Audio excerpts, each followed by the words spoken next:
Rivka, le jour du mariage.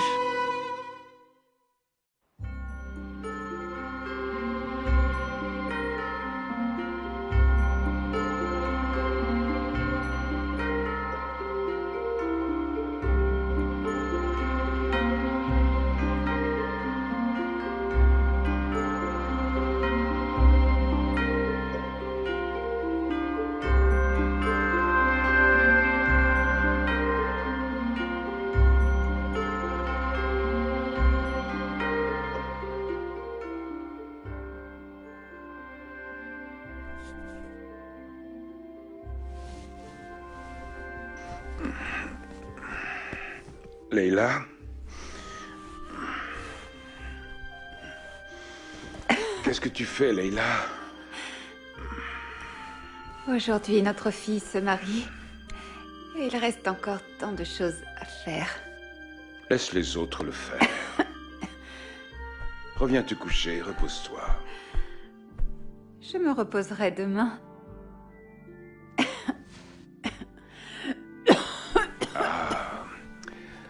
C'est insensé.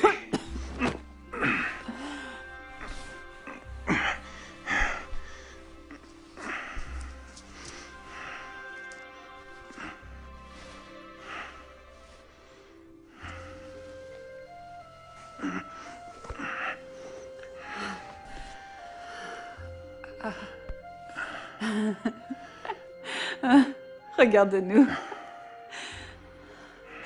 Nous faisons une drôle de paire.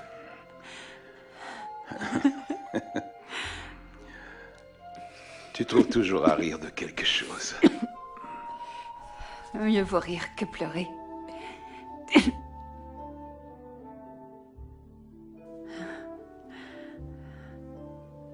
Je me souviens de notre mariage.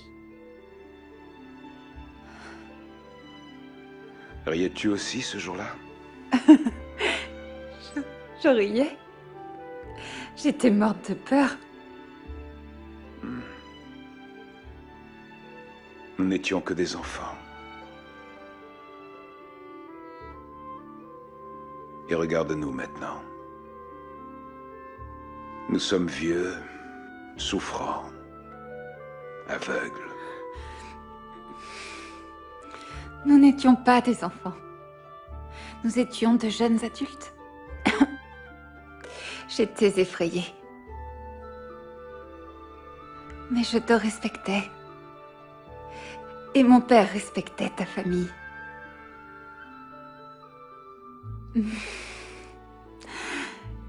Comme ces années ont passé vite.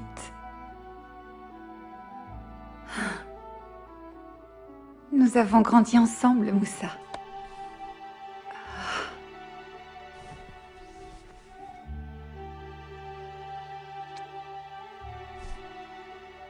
Je n'aurais jamais pu espérer une meilleure épouse à mes côtés.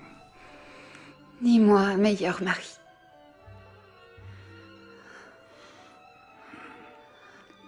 Aujourd'hui, nous marions notre fille. Que Dieu la bénisse dans sa nouvelle vie.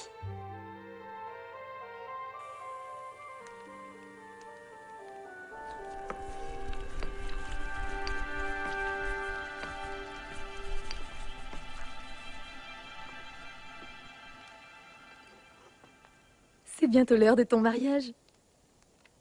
Es-tu effrayée? Moi? Effrayée? Non.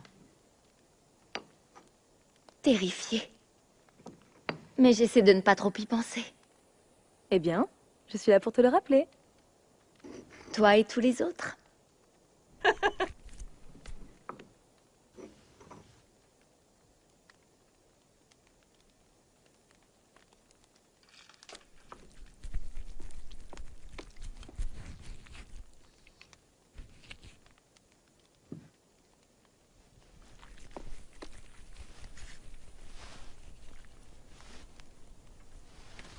Mère, tu en as déjà trop fait. Va te reposer. Non, non. Non, ma petite. Je ne veux pas manquer un instant de cette journée. J'aimerais tant que ton frère soit des nôtres. Mais, mère, ne t'ai-je pas dit? Daoud a vu Yacoub dans les champs. Il a dit à Yacoub qu'il viendrait au mariage. Daoud? Tu as parlé à Yacoub cette semaine? Non, bien sûr que non, mère. Yacoub l'a dit à Ayoub, qui l'a raconté à Sarah. Mais, mère, Daoud va venir. N'es-tu pas heureuse? Si, bien sûr. Mais j'espère qu'il fera attention. Si les Romains le trouvent... C'est mon mariage, mère. Tout se passera à merveille. Ton mariage. Comme tu as grandi vite.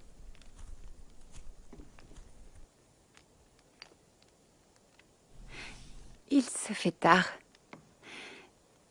Et tu dois t'habiller bientôt.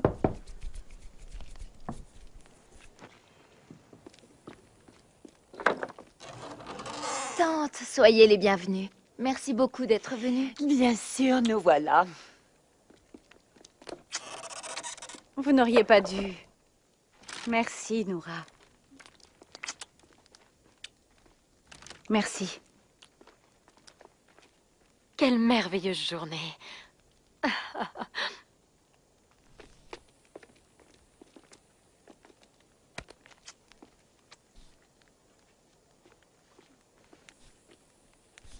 Eh bien, n'est-ce pas le moment de t'habiller?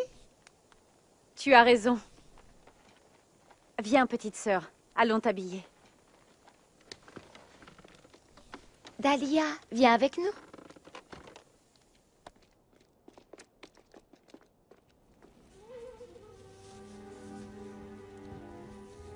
Tu es une très belle mariée, Mariam. Je suis si nerveuse. Nous sommes toutes nerveuses le jour de notre mariage. Ah. Oh, ces vieux doigts tout raides. Je vais laisser ce travail pour vous, jeune femme.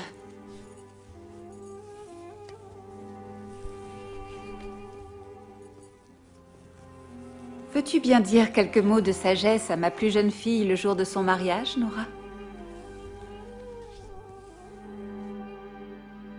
La semaine dernière, tu m'as parlé de Jésus et d'un mariage. Rappelle-toi, Leïla, celui avec les 10 vierges qui attendaient le fiancé.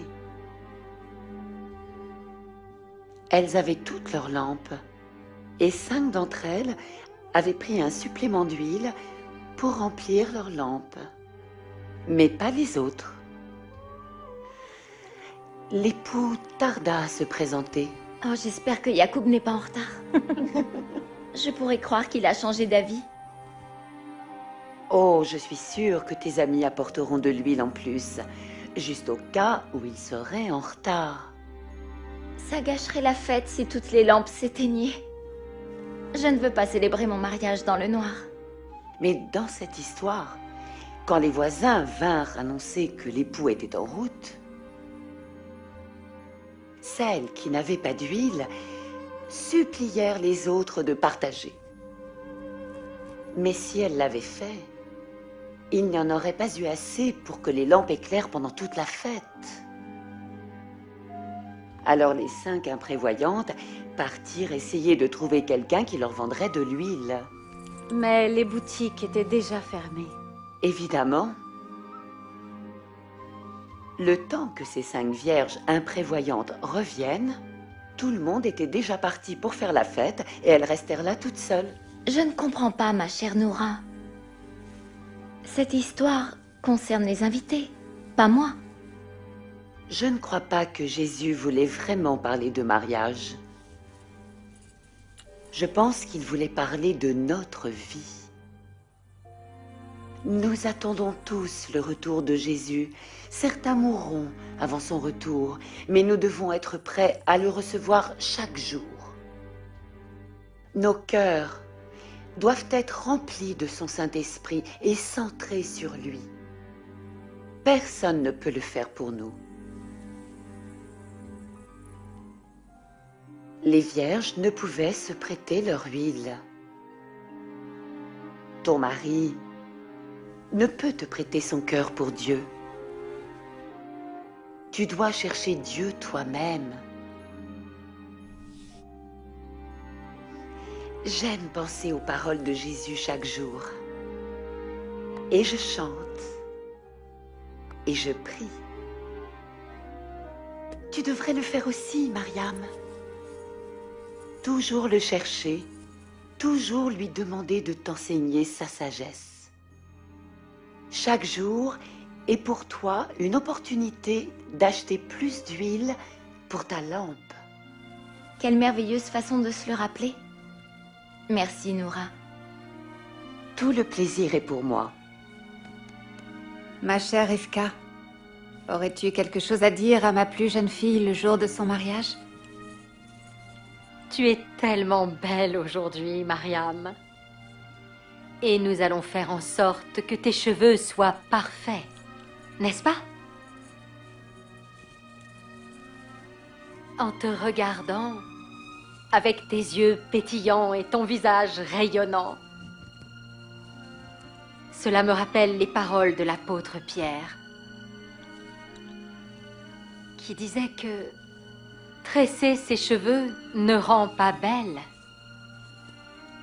et porter des bijoux en or et de beaux habits ne rend pas belle. La vraie beauté vient du fond de ton cœur. Et c'est une beauté qui ne s'efface pas. Elle est d'une grande valeur pour Dieu. Souviens-toi de ça, aujourd'hui et toujours. Ta vraie beauté vient de l'intérieur. Merci, ma chère Rivka. Sarah? Et toi, as-tu quelque chose à dire à ta sœur? Eh bien, tu sais, je commence tout juste à savoir ce qu'est une bonne épouse. Et dans quelques mois, je découvrirai ce que signifie être une bonne mère. Mais je me souviens de cette histoire que Rivka nous avait racontée sur Marie et Marthe. Tu t'en souviens? C'est quand Jésus était venu les voir? Oui. C'était quand il passait de village en village avec ses disciples pour enseigner. Et qu'ils arrivèrent au village où vivait Marthe avec sa sœur Marie. Marthe était la plus âgée et elle était occupée par tous les préparatifs. Il y avait beaucoup à faire pour nourrir toutes ces personnes. Mais Marie, la plus jeune sœur comme toi, Mariam, était simplement heureuse d'être aux pieds du Seigneur et d'écouter ce qu'il disait. Marthe était très contrariée que Marie ne l'aide pas et elle vint s'en plaindre auprès de Jésus, mais Jésus répondit: Mais Marie a choisi ce qui est meilleur, et cela ne lui sera pas retiré. Je crois que je suis comme Marthe. C'est facile pour moi d'être distraite et inquiète par rapport au futur et à tout le travail que j'ai à faire. Mais je pense que le secret pour être une bonne épouse, une femme bonne, est de prendre du temps pour prier et méditer les Écritures et de penser aux paroles de Jésus chaque jour. Quand je prends mon temps et calme mon cœur et demande à Dieu de vraiment me parler et que j'écoute sa voix, alors je vis davantage comme Marie et moins comme Marthe. Merci, Sarah. Elle a raison. La vie vient à nous un jour après l'autre. Et chaque jour, nous devons faire de notre relation avec le Seigneur notre priorité. C'est ce qui nous donne la joie. Aime la vie avec ton mari, Mariam. Le prophète Néhémie disait que la joie du Seigneur est notre force. Trouve la joie dans les petites choses et sois reconnaissante. Et chaque jour, présente tes besoins et demandes au Père Céleste au nom de Jésus. C'est ainsi qu'il faut vivre, que nous ayons un mari ou non. Nous le savons, toi et moi, Dahlia. Je suppose, oui. Bien sûr que nous le savons. Dieu nous aime tels que nous sommes, Dahlia. L'apôtre Paul a même écrit qu'il pensait qu'il valait mieux être célibataire que marié. Vraiment? Oui, il a dit que ceux qui ne sont pas mariés peuvent s'occuper entièrement de plaire à Dieu. Pour lui, être célibataire est une bénédiction particulière. Et surtout, ne le dis pas à Mariam. Dieu est bon à chaque saison et dans chaque situation de notre vie. Et il nous aime. Pas parce que nous sommes mariés ou non, avec ou sans enfants, mais parce qu'il nous a créés pour avoir une relation spéciale avec lui. Il prend plaisir en chacun de nous. Nous devons juste apprendre comment recevoir son amour par Jésus. Oh, mère, je t'aime tellement. Vraiment, merci pour tout. Je t'aimerai toujours. Et je prierai chaque jour pour toi, ma fille.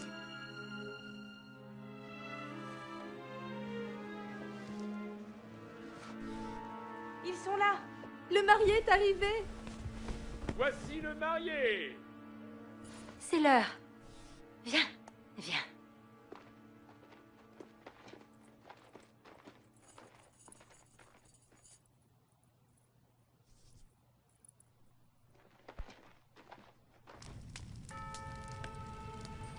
Il est là! Elle arrive! D'une minute à l'autre. Elle arrive! Je la vois! Oui!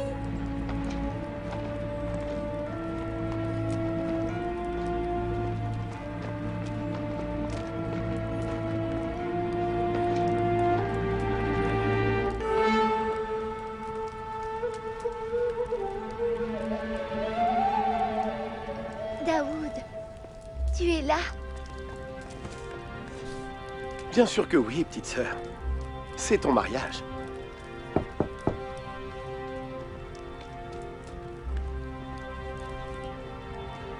Elle est ici, père.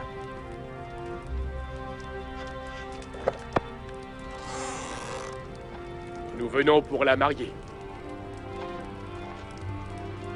Comme tu es belle.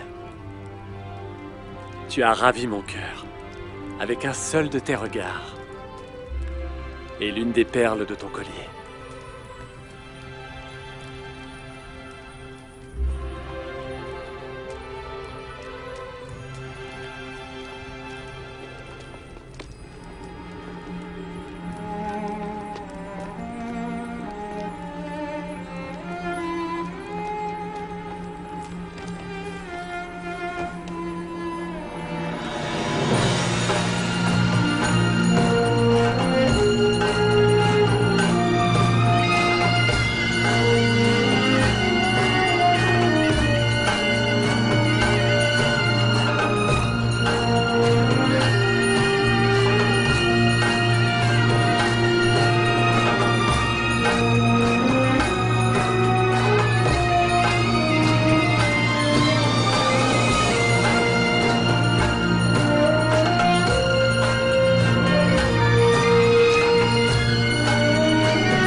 Écartez-vous! Laissez passer!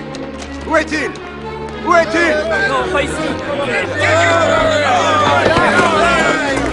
Arrêtez-le! Amenez-le!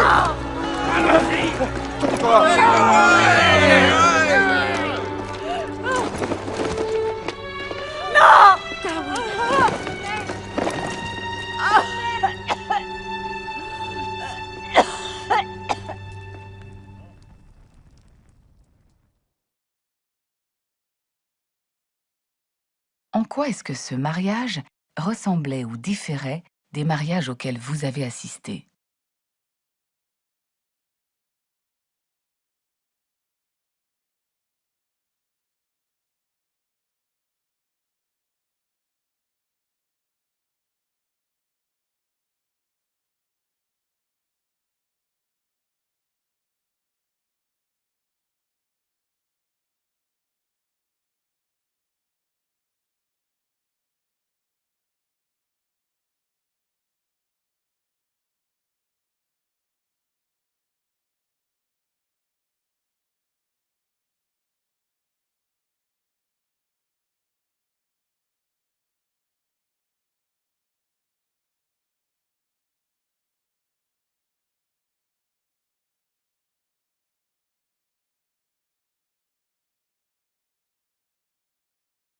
Qu'est-ce que l'histoire de Noura sur les 10 vierges nous apprend sur notre vie?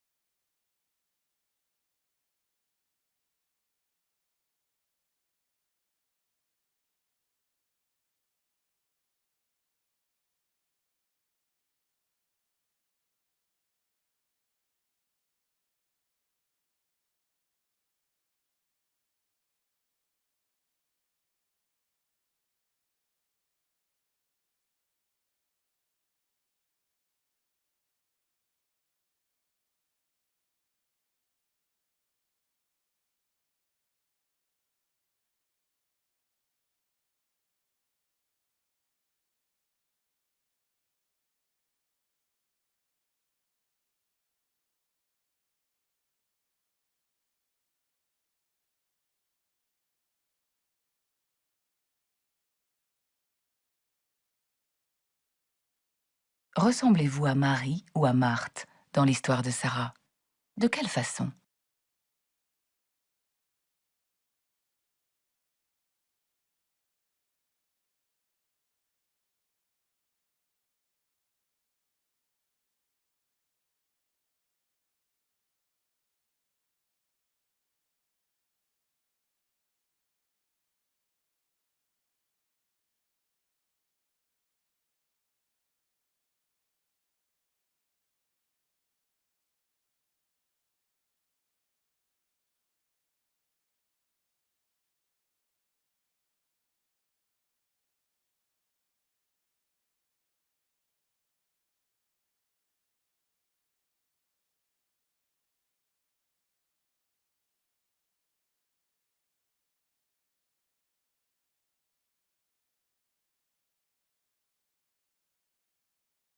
En quoi est-ce que les histoires de Noura et Sarah sont similaires?